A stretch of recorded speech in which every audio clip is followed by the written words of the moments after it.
What's happening, ladies and gentlemen, boys and girls? Happy Halloween to all of you, to all the kids out there ready for trick-or-treating tonight. Have fun, be cool, be safe, no pushing and shoving. You will get the best candy. Now, same for the next day. Don't try to eat it all at once. You will regret that. Now, to the rest of you guys out there ready for a Halloween party, be safe, be cool, party responsibly, but party hard as well. All right? Bloodborne Game of the Year edition comes out next month on the 25th, which is a day before Thanksgiving. So if you have little plans or none, and you're looking for something to do, this game will be for you. But do not, I repeat, do not go out and get the game on Black Friday.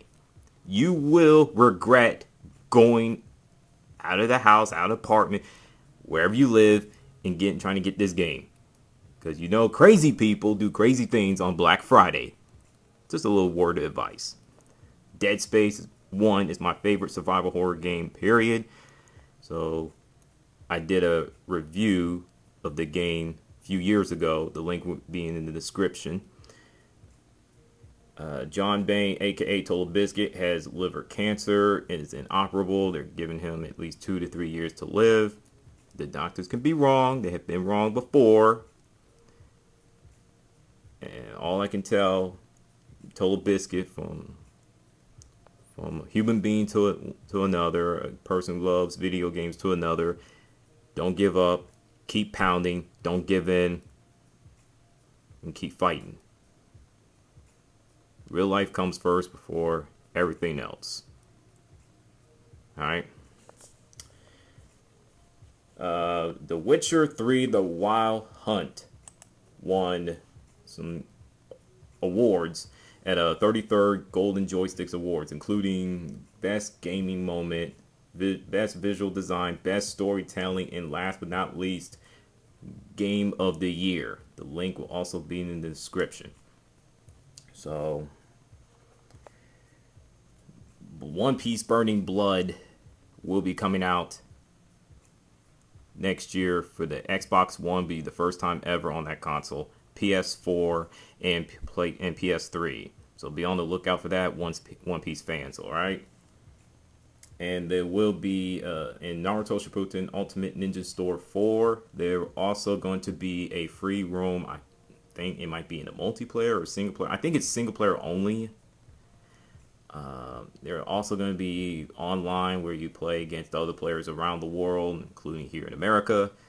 So be on the lookout for that game. And it comes out in Japan next year in February 4th. Here in America, February 9th.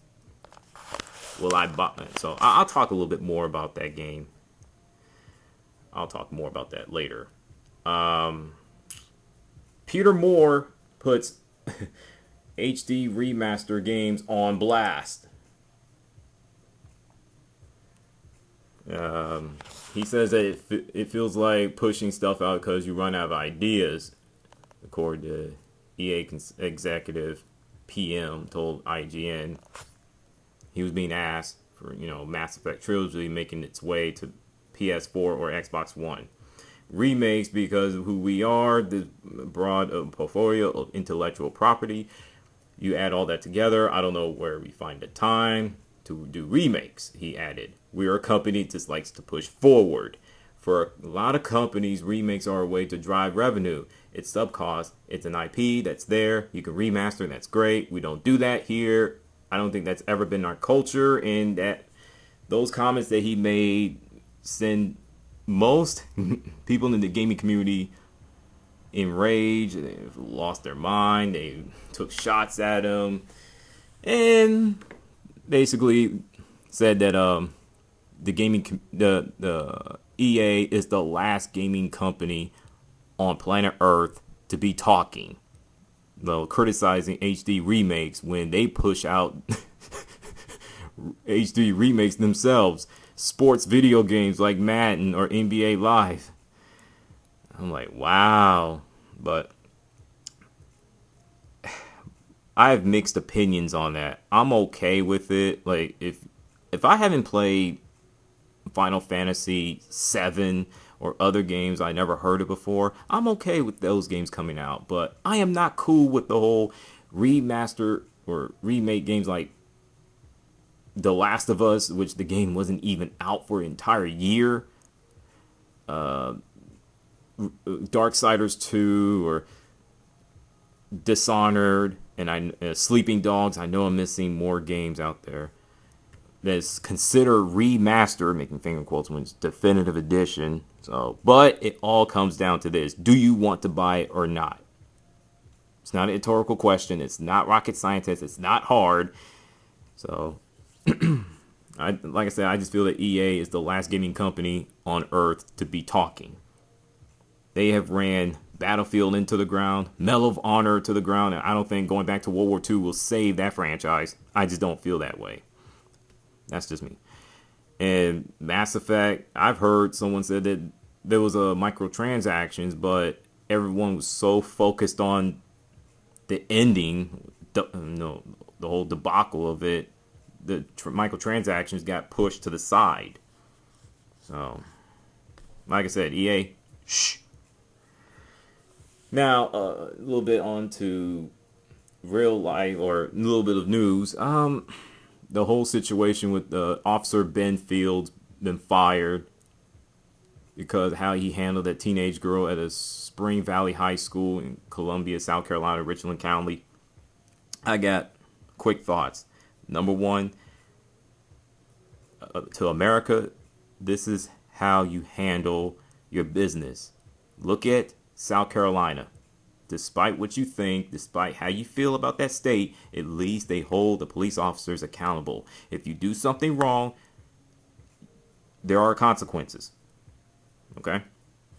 Number two, the Officer Ben Fields should have been fired. And I was going back and forth with it just a little bit. I'm like, this dude should be suspended without pay.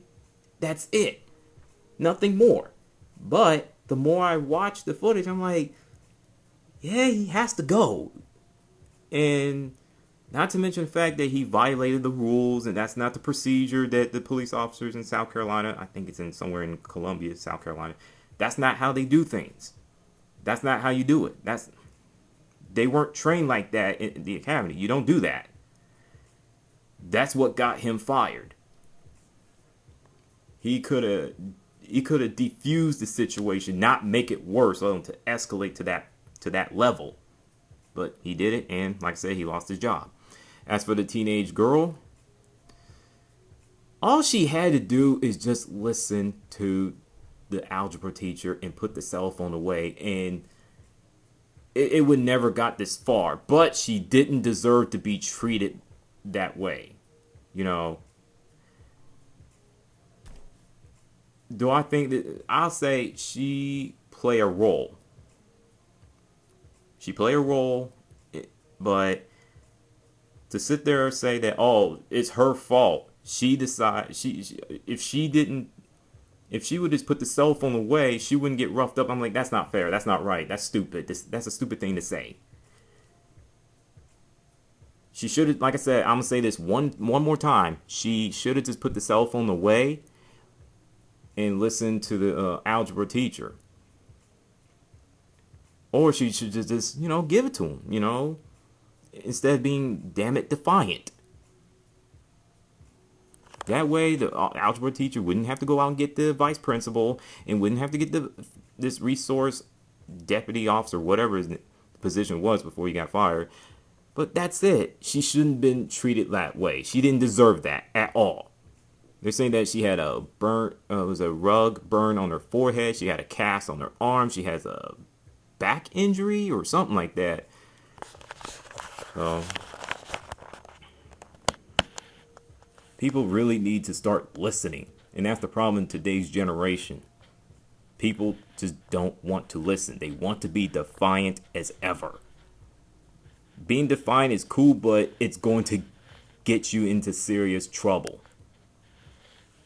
So, now, last but not least, before I get on out of here, I have a Panthers fan asked me a question. I think he's a subscriber of mine. KG90MC asked me, do you think we should give up a pick for top wideout or wide receiver? I've been struggling with that nearly every day since he asked me that question this past week. Part of me is like, okay, I'm looking at the Seattle Seahawks when they won the Super Bowl. They won it all without a top wideout in 2013. I'm looking at the Baltimore Ravens. They had a top, not exactly a top wideout, but they still won with the defense and the special team. I mean, not special team, but a running game.